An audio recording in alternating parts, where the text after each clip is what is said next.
Guys, welcome to my channel. কেমন আছো তোমরা সবাই? আশা করি ভালো আছো। অনেক দিন যাবত আমি ভিডিও করিনি, কোনো পোস্ট করিনি, তো আজকে আবার আমি শুরু করেছি।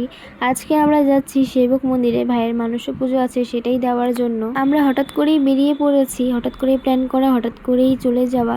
তো দেখো রাস্তার পরিবেশগুলো খুবই ভালো লাগে দেখতে। তার পরিবেশ দেখতে দেখতে আমরা চলে এসেছি সেবক মন্দিরে। দেখো সবাই আমরা নেমে পড়েছি। আর এখান থেকে অনেক জিনিসই নিতে হয়, আমরা বাড়ির থেকেও নিয়ে এসেছিলাম, তাও এখান থেকে কিছু জিনিস কেনাকাটি করতে হয়। দেখো এখানে যে ফুলের ঝুড়িটা দিয়েছে এখান থেকেই নিতে হয়। তো আমি আর বোন যাচ্ছিলাম আগে আগে। তো এখানে অনেকগুলো সিঁড়ি আছে, এখানে অনেকগুলোই সিঁড়ি আছে।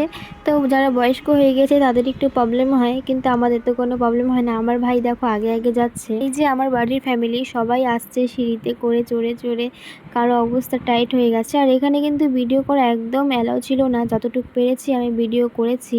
তো আমাদের পুজো দেওয়া হয়ে গিয়েছে, এখন আমরা যেখানে গাড়িটা রাখা আছে সেখানেই যাচ্ছি। তো যেতে যেতে একটু ভিডিও করে নিয়েছি, যেহেতু ভিডিও করা হয় না এর জন্য একটু ভিডিও করে নিয়েছি। এখন আমরা বাড়ির উদ্দেশ্যে বেরিয়ে পড়েছি। দেখো গাইস, এত খুব ভালো। আর যে গাইস, যাওয়ার সময় অনেক বাদর ছিল, আগে তো অনেক দেখা যেত, এখন তো তাও দেখাই যায় না।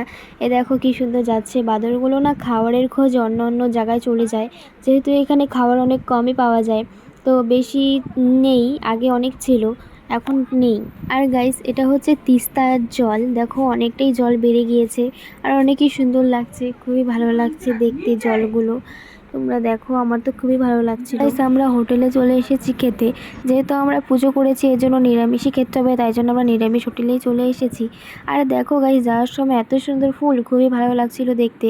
তো দিদা দাদুরকে ছেড়ে আমরাও বাড়ি চলে গেলাম। এই পর্যন্ত ভিডিওটা, টাটা।